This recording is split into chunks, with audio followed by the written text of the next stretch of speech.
In this video, I'm going to tell you what the 6 worst businesses to start. They're cursed with huge failure rates, but if you can get those businesses to scale, they become seriously profitable, and they're some of the biggest businesses in the world. Let's get into it. Let's remember the harsh realities of business.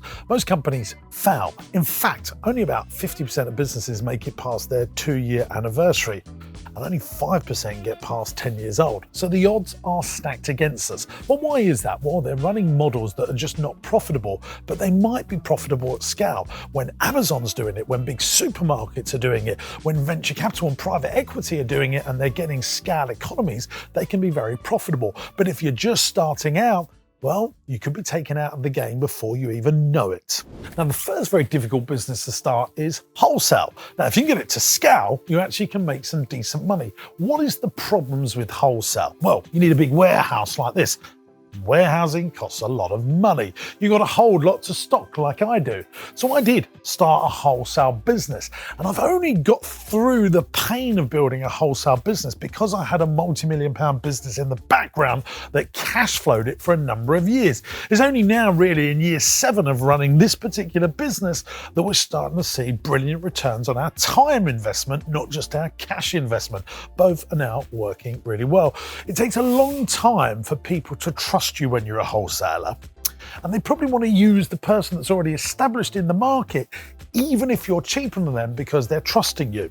What's the other problems of running a wholesale business that causes startups a lot of problems? Cash, because your customers in the B2B marketplace, the business to business marketplace that wholesalers operate in, might not be paid for 30, 60, 90, 120, or even 180 days. So you're sending out the stock and you're waiting a long time to get paid. Plus you've got to pay for the stock, pay for all the staff, pay for all of that. And the big problem is you also have a low gross profit margin. Lots of wholesalers work to sliver thin margins, 10, 15, 20, and if you're very, very lucky, 30 and 40%. But as an average, I'd say it's about a 24% gross profit margin for wholesalers. Now, you're getting big sales. People are buying in bulk from you. You get regular customers, but you've got to cash flow all that. And here's my experience. When you're running a wholesale business that, say, does 2 or 3 million turnover, you need the same amount of warehouse, the same amount of finance director, the same MD, the same trucks, and all of that stuff as a 10 million pound business. So you've got to trade it until you get those scale economies to get you a good net profit from your gross profit. So if you're running it at 2-3 million turnover, but if you're lucky enough to get it to 100 million or $1 billion, you start seeing scale economies turn you into a very profitable business. It works at scale, very difficult to do as a small startup business. The second very difficult business to start that works at scale, but very difficult for startups, is importing your own products from, say, the Far East and selling it in the Western economies. At scale, this is amazing. When you're starting out, very difficult because you have to fund it with upfront cash, and then you have to store it and then find wholesalers to sell it to. Now, my experience is importers make much better gross profit margins than wholesalers because it's actually their product on their brand, and there's a number of reasons why that can be really powerful. And usually importers have a wholesale arm and also sell to direct to consumers. So if you get into scale economies with an importing business, you're getting loads of wholesale one-off sales or big sales, meaning that you're moving your stock very quickly, but you're also bringing in instant high margin cash flows because you're selling it to direct to consumers. So say you're going to start a business on Amazon and you're the wholesaler, you buy teddy bears, say, from a wholesaler, you're putting your margin on and you're selling it. Now, the importer is selling it to a wholesaler. So what you do as an importer is you remove all of these middlemen, which means you have a much stronger gross profit. But why do so many fail when they start? It's because it's so cash intensive. You're putting out cash and you might not even get your products for 3 months, and then you have to wait for 3 months to turn those products back into cash. So you could have a 6 months cash flow cycle before you get your initial pound back that you invested. Very, very difficult. And then you might buy some dud lines that you've speculated that don't actually sell in the marketplace. So importing, when you get it to scale and you know what you're doing, you can make some serious money. A lot of startups fail in this space because they just don't know what they're doing. Number 3, a very hard business to make money from when it starts or it's small, but makes an incredible amount of cash when it comes to scale economies. And that is food production. We're standing in my food production ice cream company right now. Very difficult to make money from this business. Most small food production companies are run by very passionate entrepreneurs that just can't make any money. There's no scale in it, mainly because the world's food production are controlled by about 1,000 big companies, and they all own each other, and they're all owned by BlackRock or one of the big investment companies. Very, very difficult. You need amazing transport, you need amazing buying power, and you need amazing big customers that can keep on turning your stock. And you've got to be able to cash flow all of that. So if you are a small business owner that operates with a food production company, and that's anything turning up to £10 million, and you want to make some money, try and make sure that you've got an experience-based product and some direct-to-consumer outlets so that you cut out all the middlemen. What I did with my food production company was sell direct to consumers through my own shops so that I control the supply chain. Very difficult to scale this business up and make some money unless you are incredibly well funded. And here's the thing that I've discovered about big scale food production companies. In their first years of trading, usually they sell at a loss to gain market share. Not many small businesses can do that. Number 4, businesses to start that make hardly any money when they're small compared to scale economies is property development. Now, I own this property behind me, so I'm someone that absolutely loves property. But one of my biggest questions after me is, James, why don't you just buy the land and build your own warehouse? And I've done some of this stuff over the years, but every time I've realized it's so much less stress and so much easier just to buy the thing beautifully done and trade or rent it out. More investment really than business.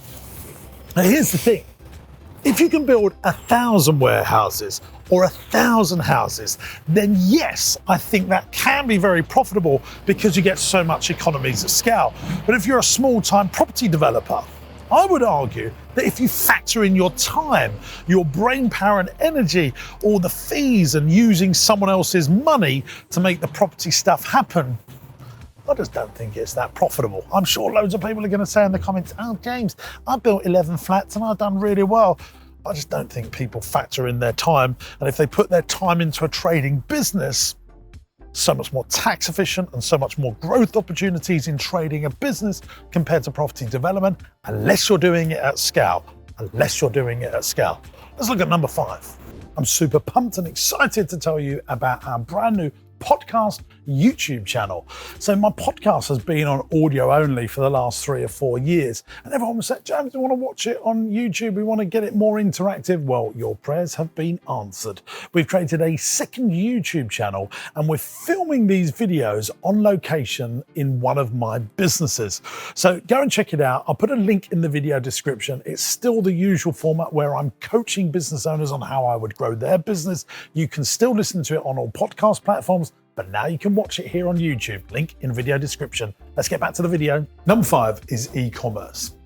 Now, everyone thinks that starting a little Shopify website or selling on Amazon is super profitable. Now, whilst it can give you decent wages, remember, we want to find things that are really profitable and really worth our time. And I think e-commerce now is very difficult because people have chosen their brands. I hate to say it, Amazon is one of those brands. It's one of the biggest companies in the world and they've absolutely smashed e-commerce. But if you do just a little bit of research into Amazon, you will realize that they traded for years, decades nearly, to turn that into what it is today. It took a long time. They were losing money year after year after year after year, reinvesting to make them the world's brand leader on e-commerce, which I believe they are. Now, I do e-commerce. I have this business here called Party Pieces. We import all these products through our importing business. They're our own lines, and we sell hundreds of orders each and every single day. And we sell all these products and they go across the United Kingdom. Sometimes we even send out thousands of orders each and every single day. It's difficult. You have to spend a lot of money on Google pay-per-click. You need the warehouse, you need the team. And I just don't see that a small business, when they're just starting out, selling stuff online without really understanding marketing and without having scale economies, I think it's very difficult to get it to a business that actually makes some money. I think a lot of entrepreneurs and business owners, when they really break it down, they're running profitable jobs. And we don't want to be running a profitable job. You might as well go and get a job and not have all the stress of business. What I want people to do is get paid a salary and make profit on top, be rewarded for their risk in entrepreneurship. So yes, you can make money from e-commerce, but you've really got to start doing millions of revenue to have a really good time from it. Lots of people are realizing that their website is now competing with these big budget venture capitalist people that are backing big companies that can spend money on marketing. Yeah, social media marketing you can do and influencer marketing, but all of that is becoming harder and harder as it becomes a more and more competitive marketplace. So yes, you can make money from e-commerce, but I think you need scale to make some serious money from it. Number 6 is hotels. Think about this. A hotel that's small will get small results. A big hotel will get big results. Seems pretty obvious. Also, hospitality and leisure, coffee shops and restaurants, I want to put into the round on the mix on this. You see, I'm a man that does a lot of hospitality and leisure. I have over 2 million customers come to my venues each and every single year. I've got a lot of businesses in our portfolio, and I'm telling you now, hospitality and leisure is very difficult. It goes one step further than that, because last year I actually bought a hotel. So I've dipped my toe into this hotel world. I bought a hotel that was in need of a turnaround project. Once upon a time in the past, it had 55 bedrooms, and my predecessing owner had closed lots of the rooms and refurbished 16 rooms. Well, I looked at the business model. I thought, well, if we could open up the other 35 rooms that are closed here, we could get some network scale in here, because we need one receptionist to look after, 16 rooms as 55 rooms, one head chef to look after 16 rooms as 55 rooms. So you want to look for scale if you want to do some money in this space. So those are my 6 very difficult businesses to start that work at scale economies. Have you got any other ideas? Hit them in the comments below, because I might turn your ideas into a future video. If you want to get more from me, why not come and see one of my seminars? You can see me live. I'm doing seminars throughout the year, and you can get all your tickets at jamessinclair.net. Here's the good news. I think the tickets are incredible value for money. Only a few £100 to see me live for a day to grow your business. See you there.